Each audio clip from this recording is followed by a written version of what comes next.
Welcome back to a slice of news where I cut you off a slice of news. With birthright citizenship finally going before the conservative led Supreme Court, there was genuine concern about which way the court would decide and if we were about to see the end of birthright citizenship.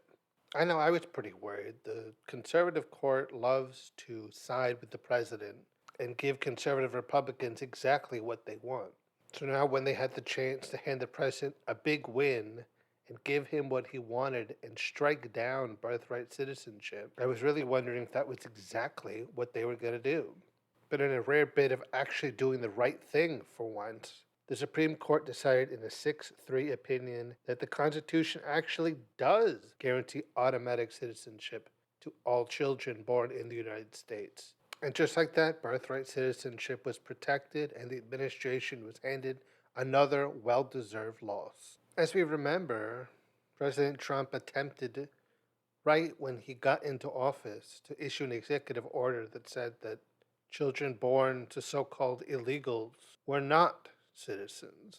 But it never went anywhere because the lower courts decided that that went against the 14th Amendment of our Constitution and was therefore unconstitutional. Not happy that the lower courts stopped their ability to remove citizenship from those they deemed unworthy, they took it to the Supreme Court, which is what brings us to the recent ruling that upheld that decision and said that, according to the Constitution, all those born here are granted U.S. citizenship.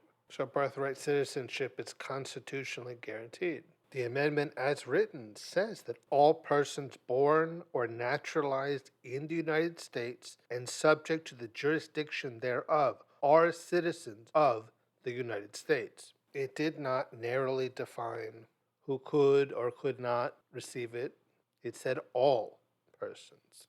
So, with the wording being pretty ironclad, the argument then became intent that when the framers of that amendment wrote it, they only meant it to apply to former slaves, not to just anybody who wanted to come in and have a child here in this country. So, while the 14th Amendment says all people, it doesn't really mean all people. But the Supreme Court has decided 6-3 that in fact, yes, it does, and that when the amendment says subject to the jurisdiction of, that means all children born in the United States were automatically given U.S. citizenship, with the only real exception being children born of foreign diplomats who are still considered citizens of the country in which their parents originate.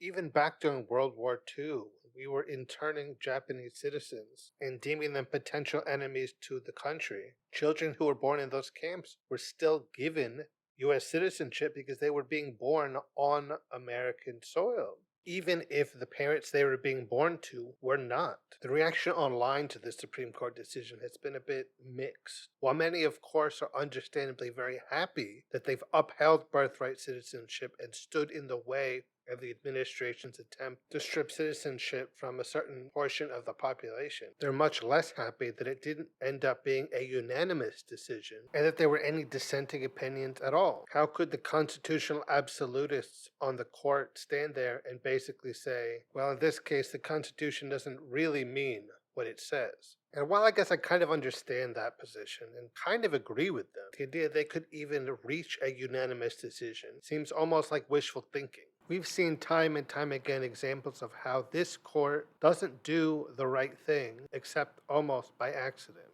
Expecting them all to agree that anyone born here is an American and go against the will of the president, who does not want that to be the case, was simply never going to happen. While a Supreme Court justice's loyalty is supposed to be to the Constitution above all and doing what's right for this country, we know already that a lot of the judges on this court are loyal to conservatism first and the Constitution second. There was always going to be dissent on this, even though realistically there shouldn't have been. Whether someone who is born in this country is automatically an American should not even be in question, and only is because the president would like it to be, so he could eliminate the citizenship of those he does not want to be allowed to be called American. Even though it would have been nice to see a unanimous decision on this topic, even if realistically that was never a possibility, I think it's also important to look at just how narrow this decision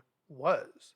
3 of the judges on the court dissented: Thomas, Alito, and Gorsuch. Gorsuch being the Supreme Court justice that took the seat that was supposed to go to Merrick Garland, but was stolen from him by the Republican Party. One of the other conservative justices, Justice Brett Kavanaugh, agreed that the executive order was unlawful, but did not agree that it had violated the 14th Amendment, but only conflicted with the federal citizenship statute, meaning he came dangerously close to adding one more dissenting vote along with his conservative colleagues. The fact this decision came down to essentially a single judge's vote is deeply concerning.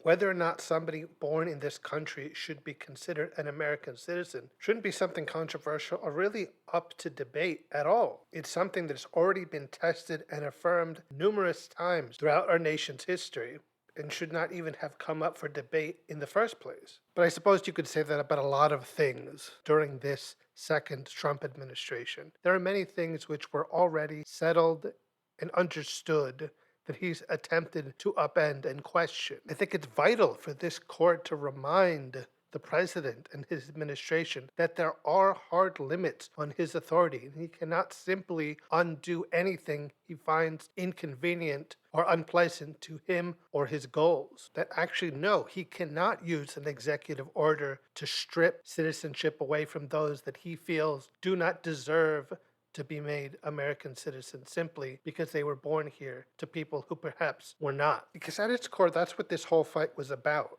Conservatives feel that there are certain people who should not be allowed to be called Americans because that means that they're American just like them. And the idea they could be on equal footing with those they see as inferior and unworthy is incredibly distasteful to them. So if they could make it so that those people would no longer be allowed to exist in this country as American citizens, make it so they couldn't vote and potentially they could be removed from the country. In the American society, they do not feel that those people are worthy of being a part of. They absolutely would, and that's exactly what they tried to do here. And what they very nearly succeeded at doing.